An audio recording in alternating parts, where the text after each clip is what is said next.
A hit-and-run DWI is one of the fastest ways a bad decision turns into a felony, and one night changes the rest of your life. I'm Joseph Ruiz, a criminal defense attorney here in Houston, Texas, and I focus my practice on defending DWI cases. Today I want to talk about something I see far too often, hit-and-run DWI cases, and why they are treated very differently in Texas courts than a standard DWI. Because once alcohol and leaving the scene are involved, the law stops being forgiving, and the consequences escalate fast. Let me walk you through how these cases usually start. Someone has been drinking, maybe they think they're okay to drive, an accident happens, sometimes minor, sometimes serious, panic sets in, and instead of stopping, they leave. That decision to drive away changes everything. In Texas, a hit and run combined with a DWI isn't just one charge. It's two serious criminal accusations happening simultaneously. First, there's a DWI, or intoxication charge. Second, there's a failure to stop and render aid, which is a crime under Texas Transportation Code Section 550.021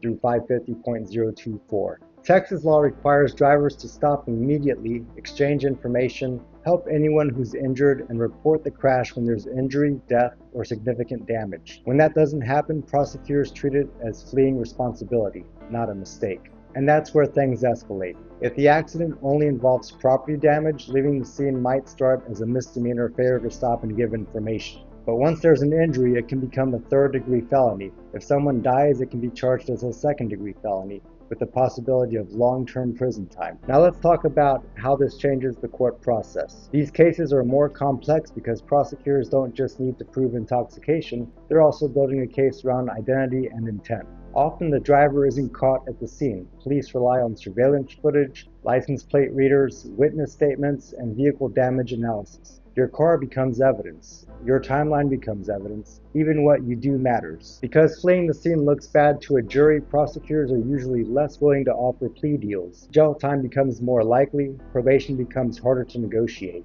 And there's another layer most people don't think about: civil liability. If you're convicted in a criminal hit-and-run DWI case, that conviction can make it much easier for an injured person or family to win a civil lawsuit. The law may treat it as negligence per se, meaning that fault is essentially presumed. From a defense standpoint, these cases require a very different strategy. Sometimes the focus is on whether the state can actually prove who is driving. Other times it's whether the driver knew or reasonably should have known that somebody was injured. These details matter, and they can mean the difference between a felony conviction and a reduced charge. If you or someone you care about is facing a hit-and-run DWI charge in Houston or anywhere in Texas, you need legal help immediately. These cases move fast, the penalties are severe, and the decisions you make early on can impact your freedom, your license, and your future.